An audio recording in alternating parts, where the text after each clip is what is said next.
Hello दोस्तों, स्वागत है आपका हमारे यूट्यूब चैनल में। तो हम मैकेनिक्स में पृथ्वी के सापेक्ष गति पढ़ रहे थे, जिसमें हमने कॉर्डलेस बल पढ़ लिया था और एक केस देखा था हमने जिसपे पृथ्वी पर ऊर्ध्वाधर नीचे की ओर गिरते पिंड पर कॉर्डलेस बल का प्रभाव। ठीक है, तो आज हम बात करेंगे कि पृथ्वी पर ऊर्ध्वाधर ऊपर फेंके गए पिंड पर कॉर्डलेस बल का प्रभाव। हमने नीचे गिरते पिंड पर कॉर्डलेस बल का प्रभाव देख लिया था।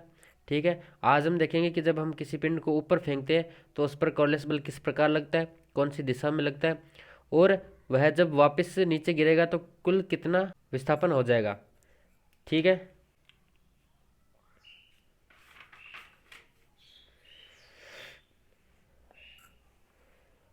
तो ये पृथ्वी है। ठीक है, इस पे किसी लेमडा अक्षांश पर हम बात करेंगे। ठीक है, ये एंगल लेमडा हो गया। ठीक है, और यहाँ से ये वाई डैश, ये एक्स डैश, और ऊर्ध्वाधर ऊपर की तरफ जेड डैश। ठीक है, ये इसका ओमेगा हो गया। ओमेगा कोणीय वेग से ये गति कर रही है। अब इस बिंदु पर हम क्या करेंगे, एक पिंड को ऊपर की तरफ फेंकेंगे जो कि है जेड डैश की डायरेक्शन में। तो इसके वेग क्या हो जाएगा, वेग हो जाएगा, हमें कुछ ना कुछ इनिशियल वैल्यू देनी होगी वेग की। तो क्या हो जाएगा, u माइनस जी टी। ठीक है, और डायरेक्शन क्या हो जाएगी, के कैप। ठीक है, v का वैल्यू क्या होता है, v is to u plus at. ठीक है, a यहाँ पे क्या है, माइनस जी। ठीक है, इसलिए हमारा v का मान आ गया u माइनस जी टी।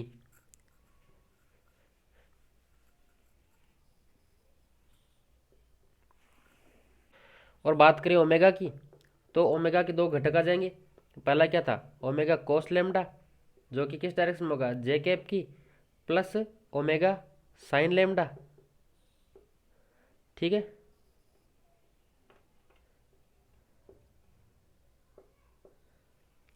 जो कि किसकी डायरेक्शन में हो जाएगा, के कैप की डायरेक्शन में हो जाएगा। ठीक है, ये दोनों आ गए। अब कॉर्डलेस बल का सूत्र क्या था, minus two m omega cross v. ठीक है, यहाँ से ओमेगा और वी का क्रॉस प्रोडक्ट करके हम एफ सी की वैल्यू ज्ञात कर लेंगे। ठीक है,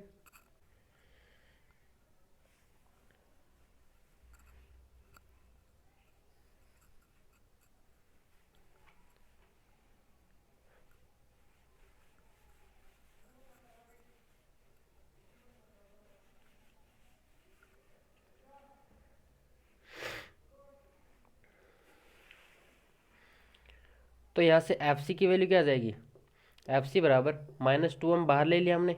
ठीक है, ओमेगा और वी का क्रॉस प्रोडक्ट करेंगे तो निर्देशांक क्या हो जाएंगे, आई कैप, जे कैप और के कैप। ठीक है, अब ये क्या था हमारा v। ठीक है, और ओमेगा था,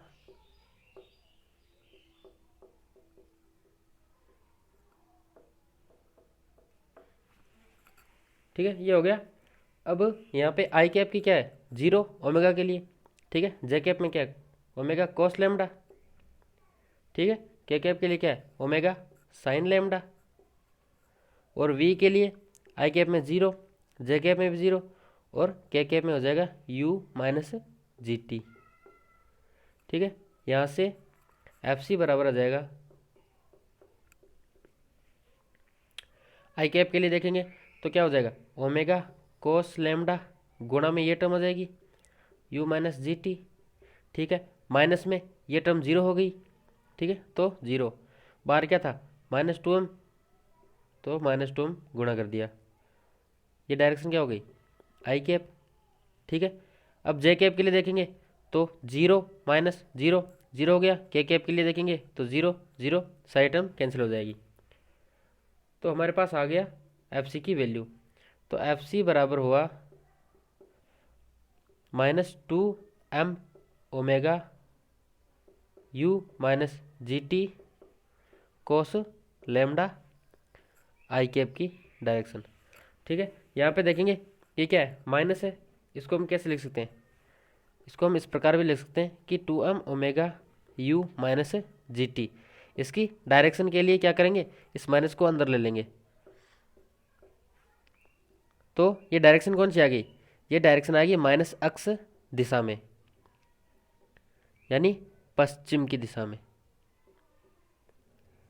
अर्थात जिस प्रकार हम किसी पिंड को ऊर्ध्वाधर ऊपर से नीचे फेंकते हैं तो वह पूर्व की तरफ विस्थापित हो जाता है, लेकिन जब यदि हम किसी पिंड या वस्तु को पृथ्वी पर से ऊर्ध्वाधर ऊपर की तरफ फेंके तो वह पश्चिम की दिशा में विस्थापित होने लगता है, यानी उस पर कॉर्योलिस बल 2m omega u minus g t into cos lambda minus i cap की डायरेक्शन में लगेगा, यानी पश्चिम की दिशा में लगता हुआ प्रतीत होगा। इतना नोट कर लीजिए।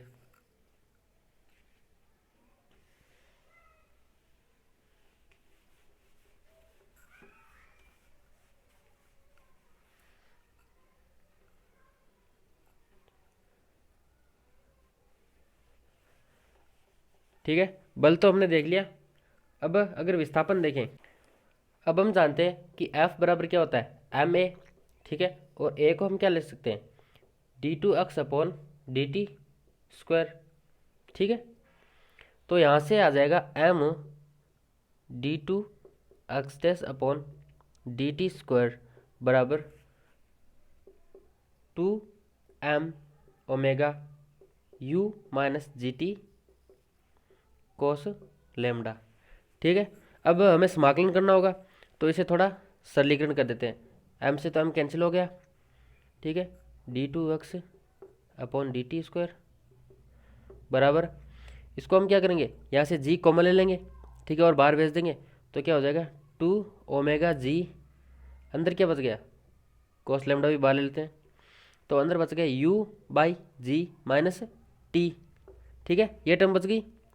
हमें t के सापेक्ष समाकलन करना होगा, तो t को हमने अलग लिख दिया। अब t के सापेक्ष दोनों तरफ समाकलन कर देंगे, तो यहाँ से हो गया d x dash upon d t बराबर क्या हो जाएगा, माइनस 2 ओमेगा जी कोस लेमडा। ठीक है, ये तो टर्म पूरी कांस्टेंट है तो बाहर आ जाएगी, और अंदर इसमें क्या हो जाएगा u अपॉन जी टी।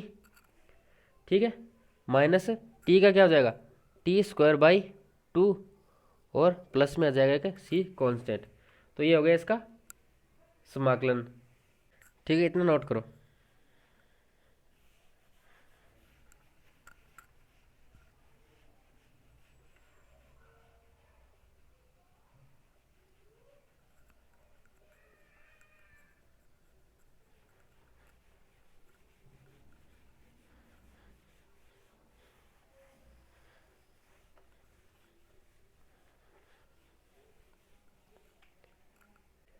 अब हमें इक्वेशन में सी का मान याद करके रखना होगा।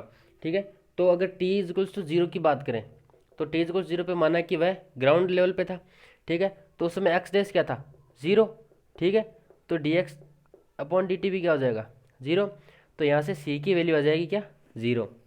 ठीक है, सी की वैल्यू पुट करने पर d x dash upon d t बराबर minus 2 omega ji cos lambda u by g t minus t square by 2, ये हमारी d x upon d t की वैल्यू आ गई। अब इसका t के सापेक्ष पुनः समाकलन कर देंगे। ठीक है, तो दोनों तरफ समाकलन करने पर बाहर आ गया हमारे पास x डैश बराबर माइनस क्या हो जाएगा ओमेगा जी कोस लेमडा। ठीक है, फिर इसका कर देंगे तो अंदर हो जाएगा u टी स्क्वायर अपॉन जी, जो 2 था वो 2 से 2 कैंसिल हो गया, माइनस टी क्यूब बाई 3। ठीक है, प्लस क्या हो जाएगा सी डैश, एक नया कांस्टेंट आ गया। अब t इजिकल्स टू जीरो पर एक्स डैश क्या था, जीरो। ठीक है, तो सी डैश की वैल्यू भी क्या हो जाएगी, जीरो, है ना। यहाँ पे एक्स डैश क्या होगा, जीरो, टी की वैल्यू जीरो रखेंगे तो सारी टर्म जीरो हो जाएगी, फिर सी डैश जीरो आ गया। सी डैश का मान रखने पर एक्स डैश बराबर minus omega ji cos lambda u t square by g minus t cube upon 3। ये मान आ गया उस विस्थापन का जो कि पश्चिम की दिशा में होगा। हम जानते हैं कि जब किसी पिंड को ऊर्ध्वाधर ऊपर की तरफ फेंका जाता है तो उसका आवर्तकाल क्या होता है, 2u बाई जी। ठीक है, जब नीचे की तरफ, अब बिंदु किस स्थिति पर है, अधिकतम स्थिति पर, तो टी की वैल्यू क्या हो जाएगी, u बाई जी। ठीक है, अब इस टी की वैल्यू को यहाँ पुट करके हम उसकी एच के टर्म में निकालने की कोशिश करेंगे। ठीक है, इतना नोट कर लीजिए।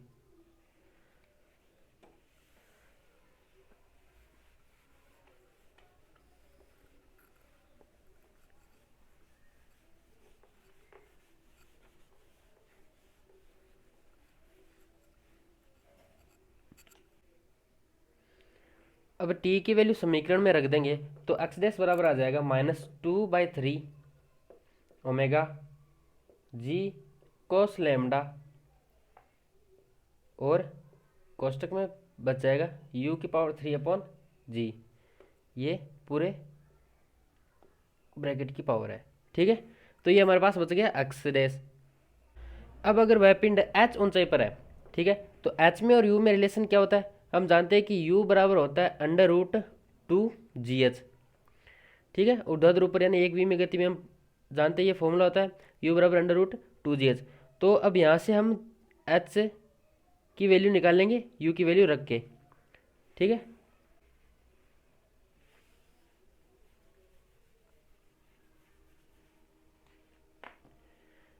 तो u बराबर √2gh की वैल्यू रखने पर x डैश बराबर आ गया -2/3 ओमेगा जी कोस लैम्डा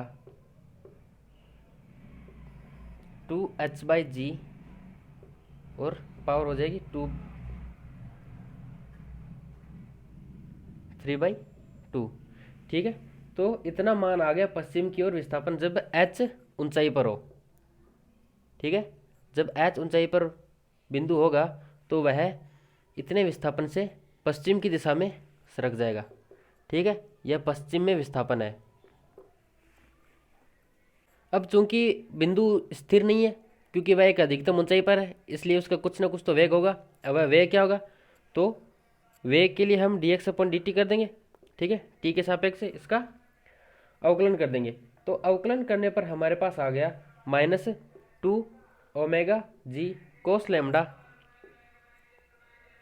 u²/2g²। ठीक है, अब यहाँ पे u की वैल्यू रख देंगे। ठीक है, तो dx/dt बराबर -2 ओमेगा जी कोस लैम्डा, और ब्रैकेट में क्या बच जाएगा 2h/g, यानी इतना वेग अब उस पिंड के पास होगा। ठीक है, और यह h मैक्सिमम की बात हो रही है, अधिकतम उच्चतम बिंदु पर। यह हो गया उच्चतम बिंदु।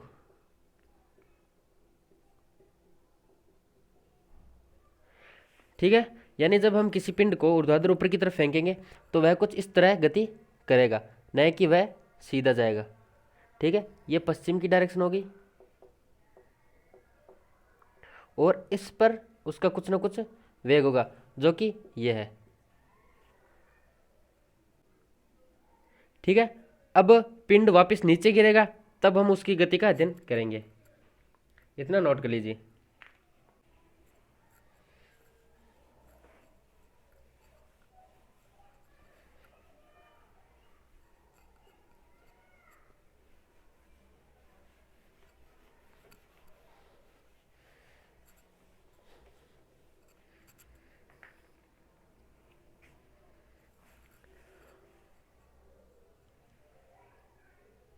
अब जब पिंड वापस नीचे आएगा तो यहाँ पर देखिए ऊर्ध्वाधर में जो वेग था, ठीक है, u, वो क्या है, 0 है। ठीक है, u इनिशियल जो 0 हो जाएगा, तो यहाँ पे जो कॉरियलिस बल का था वह समीकरण नहीं बन जाएगी, और वह हो जाएगी md2x/dt बराबर 2 ओमेगा जी कोस लैम्डा t।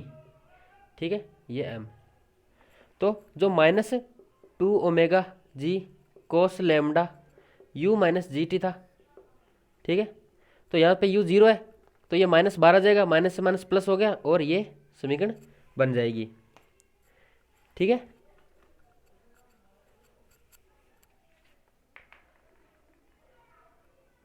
अब दोनों तरफ समाकलन कर देंगे, m से m कैंसिल हो गया।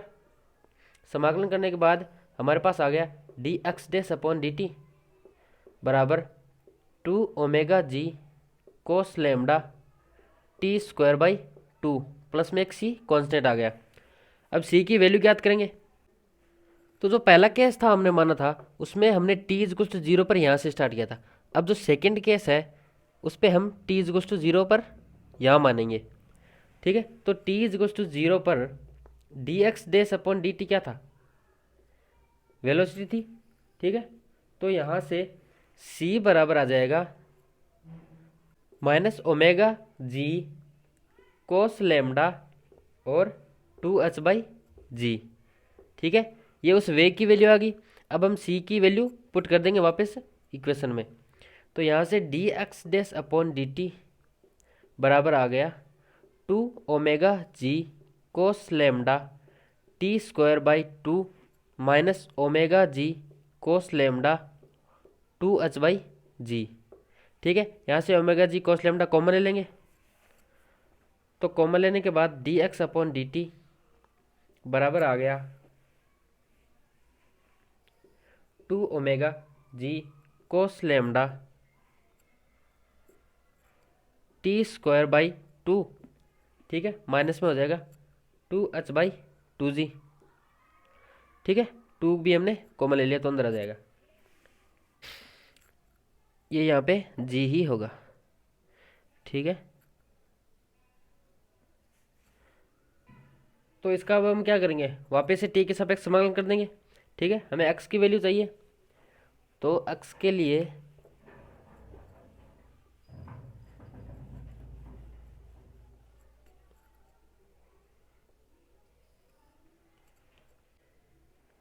तो x डैश बराबर हो जाएगा 2 ओमेगा जी कोस लेमडा, अंदर क्या बचेगा, समाकलन कर देंगे t के सापेक्ष, तो ये हो गया t टू द पावर 3। ठीक है, 3/6 माइनस में क्या हो जाएगा 2h by g T plus में हो जाएगा सी डैश। ठीक है, एक नया कांस्टेंट आ गया। अब इस नए कांस्टेंट की वैल्यू ज्ञात करनी होगी। ठीक है, तो फिर से वही t equals to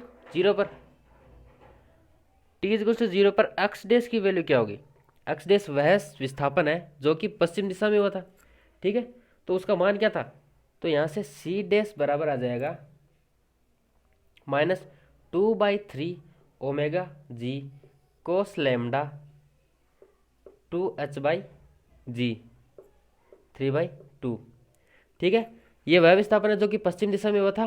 T is zero पर एक्स डैश का मान है और वही मान सी डैश का हो जाएगा। अब सी डैश की वैल्यू पुट कर देंगे समीकरण में।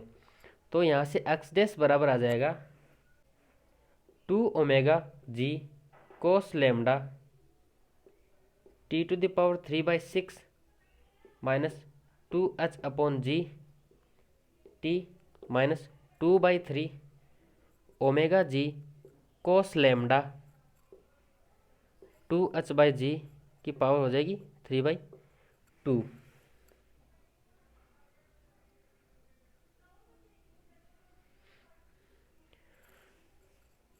अब नीचे गिरने में जो समय लगेगा, यानी t बराबर क्या होता है √2h बाई जी। ठीक है, अब t की वैल्यू रख देंगे इसमें। तो t की वैल्यू रखने पर x डैश बराबर आ गया हमारा 2 ओमेगा जी कोस लेमडा, पूरा ब्रैकेट में बच गया 1/6। ठीक है, ये क्या हो गया 2h अपॉन जी की पावर 3/2 माइनस में हो गया 1/2 2h upon g to the power 3/2। ठीक है, और इसी में माइनस हो जाएगा 1/3 2h बाई जी की पावर 3/2। इतनी वैल्यू आ गई। अब इस सबको सॉल्व करेंगे, सबका एलसीएम लेके इनको सॉल्व कर देंगे। तो एक्स डैश बराबर आ गया -4/3 ओमेगा जी कोस लेमडा, अंदर बच जाएगा 2h बाई जी की पावर 3/2। ठीक है, यह टोटल विस्थापन आ गया जब पिंड पूरी गति करके नीचे वापस गिरता है तो पश्चिम दिशा में इसका कुल विस्थापन होगा।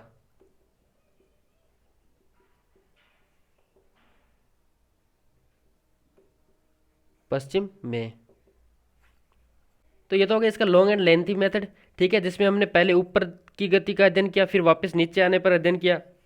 अब इसका एक सेकेंड मेथड भी है, ठीक है, जिसमें हम t इक्वल्स टू 0 की जगह t equals to total time period लगा देंगे, ठीक है। तो इतना नोट कर लीजिए, आई होप इतना आपको समझ में आ गया होगा। तो यह वो विस्थापन है जो कि वापस आते वक्त, वापस आने के बाद भी होगा, यानी ये कुल विस्थापन x डैश है, ठीक है।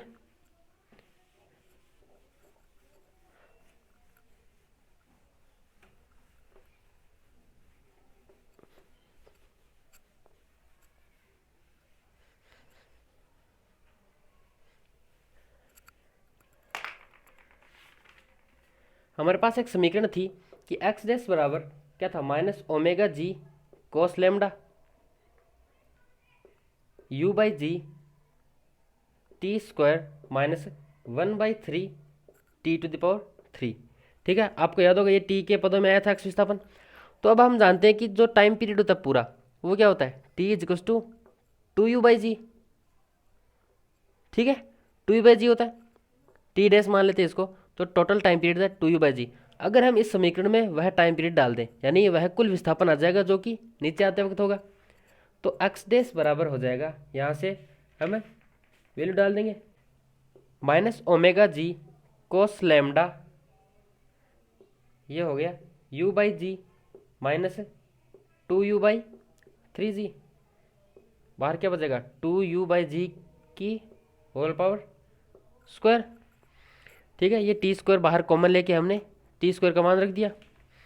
अब यहाँ से x डैश बराबर हो जाएगा minus 4/3 omega ji cos lambda u by जी की पावर 3।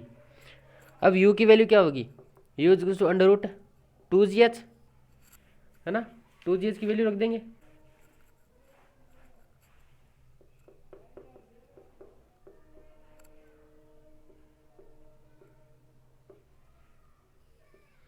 अंदर बच गया 2h बाई जी की पावर 3/2, ठीक है। ये अंडर रूट में था तो पावर 1/2 भी लग गई। तो ये वो डायरेक्ट विस्थापन आ गया जो कि कुल विस्थापन होगा, और किस दिशा में होगा, पश्चिम की दिशा में होगा, ठीक है। हम बात कर रहे हैं उत्तरी गोलार्ध की। अगर दक्षिणी गोलार्ध में होता तो यह पूर्व की दिशा में होता, ठीक है। तो अगर किसी पिंड को हम ऊर्ध्वाधर ऊपर की तरफ फेंकेंगे तो वह कुछ इस प्रकार गिर जाएगा, ठीक है, और यह कुल विस्थापन हो जाएगा x डैश, जो कि ये होगा, h हाइट होगी इसकी, ठीक है, h हाइट जाकर यह गिर जाएगा। यहाँ पे टोटल t डैश इसका टाइम पीरियड है, और ये डायरेक्शन हो जाएगी पश्चिम, ठीक है। तो ये केस भी हमने पढ़ लिया कि जब ऊर्ध्वाधर ऊपर की तरफ पिंड को फेंकेंगे तो उस पर कॉर्योलिस बल किस प्रकार लगेगा और वह कितना विस्थापित हो जाएगा। आई होप आपको सब कुछ समझ में आ गया हो। अगर फिर भी कुछ डाउट रहते हैं तो आप मुझे कमेंट सेक्शन में ज़रूर पूछें। मिलते हैं नेक्स्ट लेक्चर में।